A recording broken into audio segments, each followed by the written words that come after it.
What's up, bro? So today I'm going to teach you how to build muscle and lose fat at the exact same time.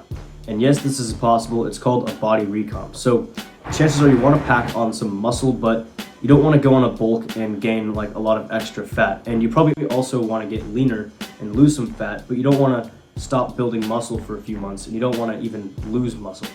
So what if you could just have best of both worlds? Well, you can, and it's called a body recomp. So if that sounds good to you, let's just get started. I'm gonna give you everything you need to know on how you can get started today. Okay, so you're probably a little confused on how a body recomp works or what it even is. So pretty much you're building muscle and losing fat at the same time. Now the first thing you need to do for a body recomp is set a small calorie deficit. And I'll explain in more detail later, but you need to be in a calorie deficit in order to lose fat. So for a body recomp, we're going to be in a calorie deficit. The second thing we do is we're just gonna have a solid training plan in place so we can basically just stimulate muscle growth. So it's pretty much just being on a calorie deficit, but also working out and trying to build muscle at the same time. So first of all, who is this for? This is gonna be better for some people than others. So there's really two factors that play into how effective this is going to be for you. So the first one is your body fat percentage, and the second one is how long you've been training for. So how long you've been doing calisthenics or lifting weights for. Okay, so pretty much the leaner you are, the less willing your body is going to be to divert the energy from the very little fat you have into muscle.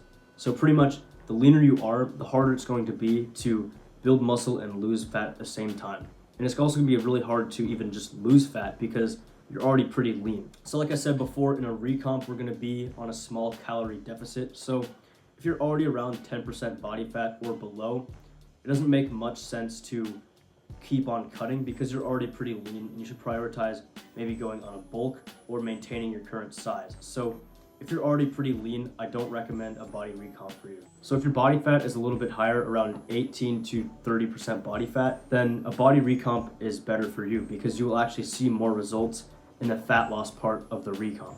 So pretty much, if you're already like 10% body fat and below, don't do this. It doesn't make sense. You should go on a bulk or maintain your muscle. And if you're on 18% or above, or to like 30%, then this is a good option for you.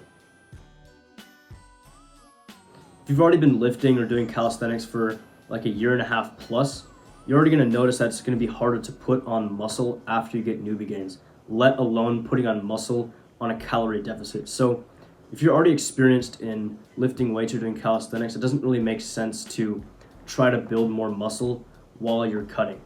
But if you're new to training and you're a beginner, your body's gonna have a much higher effect and a much stronger reaction to resistance training because you're not used to it. So even when you're on a calorie deficit, your body's still gonna stimulate growth because it's something completely new. Okay, so in short, who is this for? Well, it's for people that are new to training, so around 2 to 1.5 years and below of training, and then people that are a higher percent body fat. So pretty much 1.5 years of training to around 18 to 30% body fat.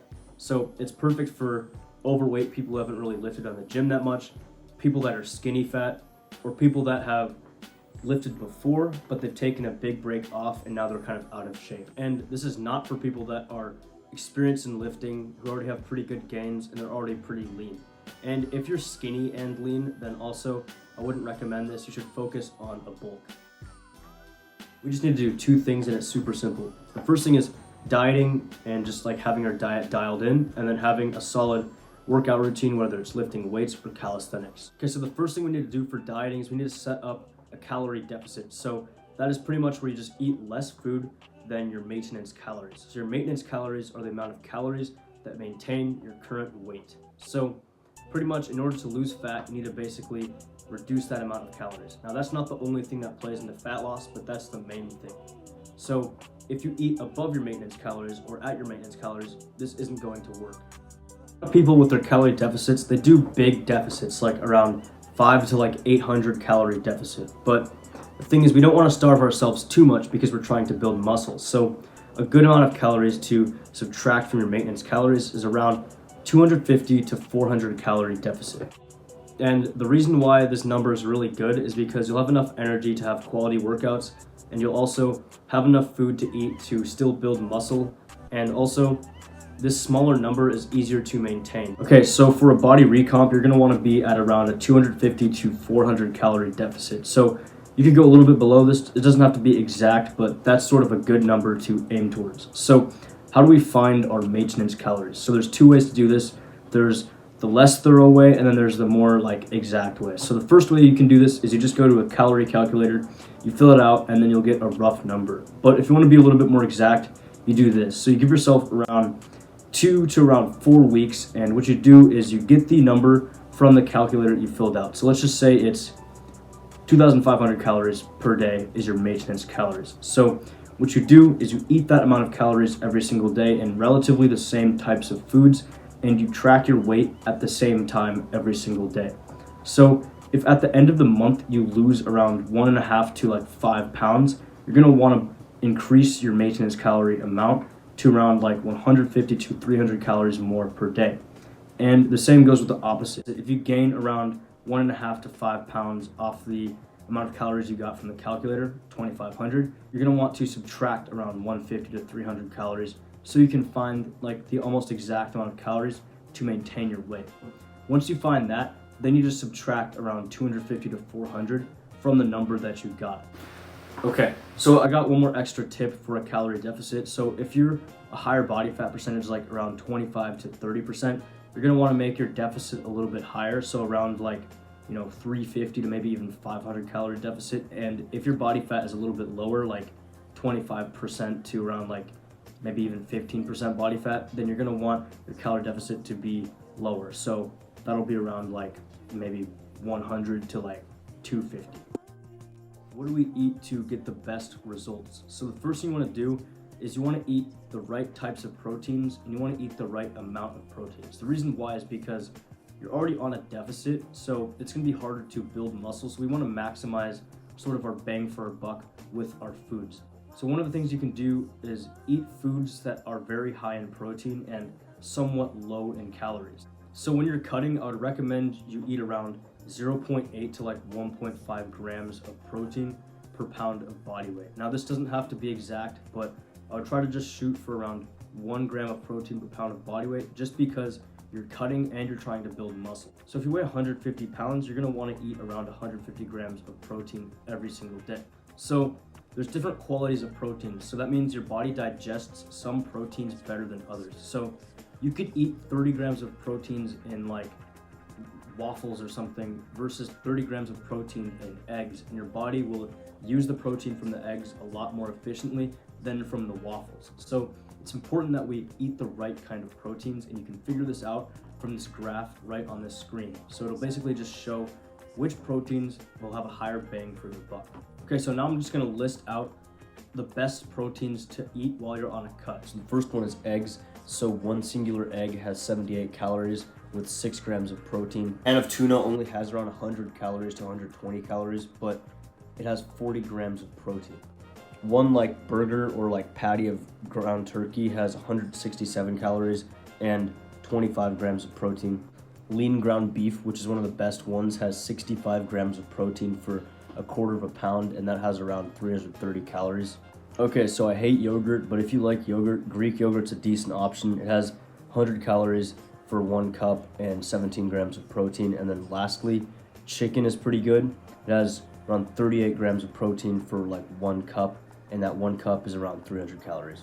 Okay, so starting to realize that you have to eat kind of a lot of food to get your protein in for the 1 gram of protein per pound of body weight, and you might not be able to still be in a deficit. So a tip I have is just to basically just burn more calories through exercise, and it's super simple. And one of the best exercises you can do that's super easy is just jump roping. Jump roping burns like 10 calories in like a minute, so if you just do 10 minutes of it a day, you could burn like an extra 100 calories. So it's a pretty just easy thing to do. There's a huge myth that carbs will ruin your cut or carbs are horrible for you. That's not true. Now, most of us eat way too many carbs, but you still need to have a good amount of carbs so you can have high quality workouts and have enough energy to be able to push yourself. Okay, so I recommend that you eat the majority of your carbs before and after your workouts. And the reason why is because it helps with recovery and the quality of your workout and the energy levels you have. So there's mainly 2 types of carbs, and it's not like it's either one, it's kind of like a spectrum, but there's high glycemic carbs and low glycemic carbs. All right, now so take a look at this chart and it'll show the glycemic index of carbs. So basically how high or low the glycemic is. So we can use this to our advantage because pretty much the energy we get from the carbs will kick in at different times. So before I work out, I like to eat a piece of toast and a banana. So the toast is high glycemic, so I'll feel the energy from the carbs right away at the beginning of the workout. And then towards the middle or in the end of the workout, when I eat the banana, which is a low glycemic carb, I'll feel the effects of it towards the end of the workout because it takes longer to digest. Pretty much just helps so you won't get a carb crash. And also around 30 minutes maximum after your workouts, I recommend you eat some high glycemic carbs, which are some of them on this list right here. And the reason why is because it helps prevent muscle protein breakdown, which is basically just losing out on the potential to maximize how much muscle you build. So a lot of people miss out on eating fats, but fats are extremely important. One of the best reasons why you need to eat fats is because it helps produce more testosterone, and testosterone makes it easier to lose fat, and it also makes it easier to build muscle. So if your body isn't producing enough testosterone, then it's going to be harder to lose fat and build muscle. So it's very important that you eat your fats. So here's a list of fats that I recommend. Okay, so just as a bonus, here's a few things you can do to increase your testosterone because it makes it easier to lose fat and build muscle. So the first thing is to pretty much just get your vitamins and minerals in. So I'll have a list in the description of all the ones you need, but it's very important you get those in. The next one is reducing inflammation. The easiest way to do this is to just eat less processed foods. And then the next thing you want to do is increase the competition in your life, whether it's going to the gym, playing chess, whatever the fuck. Just increase the competition in your life. And then the next thing is to get proper sleep and reduce the amount of stress you have. Okay, so one more thing when it comes to being on a calorie deficit, it's not just about calories in, calories out, as long as it fits your macros bullshit. It's very important you also eat healthy foods so you can have better quality workouts, you'll feel better throughout the day, and you're less likely to binge. And also, it'll help your testosterone levels to eat non-processed foods. And your testosterone actually affects your ability to lose fat, and it also just affects your health in general. So don't just think about the calories, also think about your health as well. Also, eating healthier foods and optimizing your testosterone levels will also help with your recovery. Okay, so when you're cutting and you're trying to get leaner, some of the best foods you can eat, and this is like a cheat code, are low calorie dense foods. So these are pretty much foods that make you feel full, but they're relatively low in calories. And this is good because you can help get rid of hunger pains while still being in a deficit. Another thing you can do that I recommend is also just chewing gum throughout the day if you are constantly battling binge eating and feeling hungry, and also drinking sparkling water. I got a can right here. It's just like water with bubbles in it, but it kind of makes you feel a little bit more full than you actually are. So what I'll do is I'll put a link in the description of a huge list of low calorie dense foods, so you can just take a look at the notes and you can just choose which ones you want to eat and which ones you don't. Okay, so that's the dieting section. I hope you have a good understanding of what to do and how to do it and how it all works and that kind of shit. So we'll get into the workout section real soon. Before that, I want you to track your progress. The reason why is because the numbers don't lie. So you'll be able to clearly see if you're putting the work in or not. So track your consistency when it comes to hitting workouts, track your consistency when it comes to dieting, track your consistency when it comes to binge eating. The reason why it's so important is because you'll actually see if you're making progress or not, and you can't lie to yourself. Okay, so right now just set a goal when it comes to your body recomp. It could be hitting your workout for all the days you need to this week, and then also maybe only eat junk food 2 days this week. And once you complete that goal, then make the goals for next week slightly more difficult. So do that literally right now. If you don't, fuck you. Okay, so this section is on working out. So how do we work out? Well, there's no perfect routine, but I'm gonna give you what I recommend. So first of all, you need to do some sort of resistance training. This can either be done through calisthenics and home workouts, or through going to the gym or lifting weights. So first of all, when we do workouts, what should the rep range be? How many reps should we do each set? So really, I recommend you try to do around 6 to 12 per set. That's the best for muscle growth. Anything below that, you're gonna be prioritizing strength gain more, and anything above that, it's gonna be more like muscular endurance. So if you can do 6 to 12 reps for any exercise or certain weight until you're almost to failure, that's the ideal range. The next thing you want to do is prioritize form over the exercise, over the weight, because if your form sucks, then you're not going to be correctly targeting the muscle, and you're just going to be getting less of a bang for your buck on the exercise, and you'll probably get injured. So if you need to decrease the weight, if you need to do an easier exercise, do that if it gives you better form. If you're doing an exercise right now, oh, I can do 20 pull-ups, but all the pull-ups suck and they're like half pull-ups. Instead, try to focus on doing 7 perfectly good, slow and controlled pull-ups instead. After you do your warm-up of your exercises, I recommend you go as close to failure to your exercises as possible, because those first few reps you do, like the first 2 reps, don't matter nearly as much as those last 2 reps that you're barely able to do. Those last 2 reps of whatever exercise you're doing are the things that are going to promote the most muscle growth. So the best rest time for most exercises when it comes to muscle growth is around like 50 seconds to like 1.5 minutes. So the next thing is you got to give your muscles a reason to grow. So what does this even mean? Well, if you do 10 pull-ups and at first it's really hard, but like a few months later, 10 pull-ups is absolutely nothing for you and it's super easy, your muscles aren't going to have a reason to grow because now they're not under enough stress. So progressive overload pretty much just means making the exercise more difficult in a certain way. So there's 3 ways you can do this. The first way is to have better form and do the exercise slightly differently. So chances are you could probably do 15 pull-ups, but they all suck. So you can progressively overload by doing, I don't know, like 10 perfectly formed pull-ups that are slow and controlled. And that will challenge your muscles better and also shock them more. So the first way is by improving your technique or switching up the technique a little bit. So chances are, let's just say you could do 10 pull-ups right now, but they're kind of more like half pull-ups and the form is pretty bad. What you could do to progressively overload is try to do 5 pull-ups with absolute perfect form, slow and controlled. And you'll see that that will challenge your muscles a lot more than they're usually used to being challenged. Another thing you can also do is maybe switch up the grip of the exercise or slightly adjust the machine you're using, or just slightly change the exercise in some sort of way when it comes to the grip, the form, maybe how fast you go, maybe how like controlled you go, whatever it is.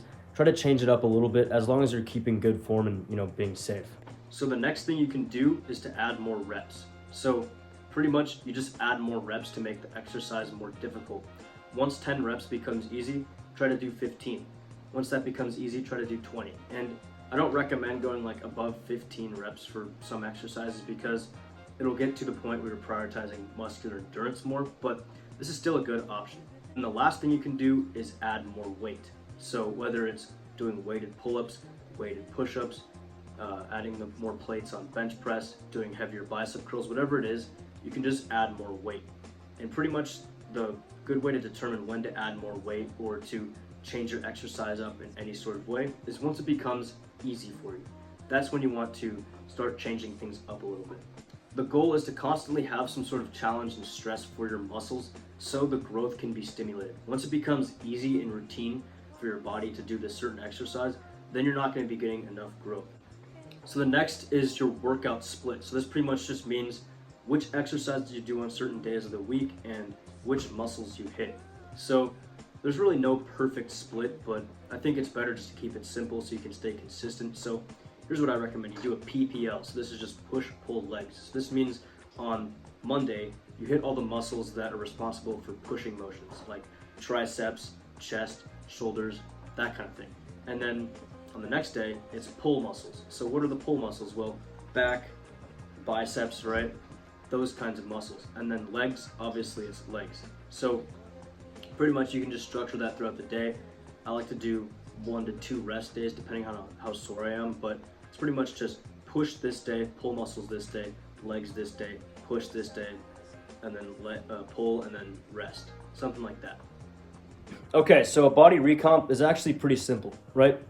You're just losing fat and you're also building muscle, and this is perfect for beginners who are a little bit overweight or a little bit higher body fat and also not really training that much in the gym or calisthenics. So pretty much all you do is you give yourself a small calorie deficit and you make sure your diet is dialed in and you get all your macros in, and you basically just make sure you're eating healthy foods, and then you give yourself a routine that you can actually stick to.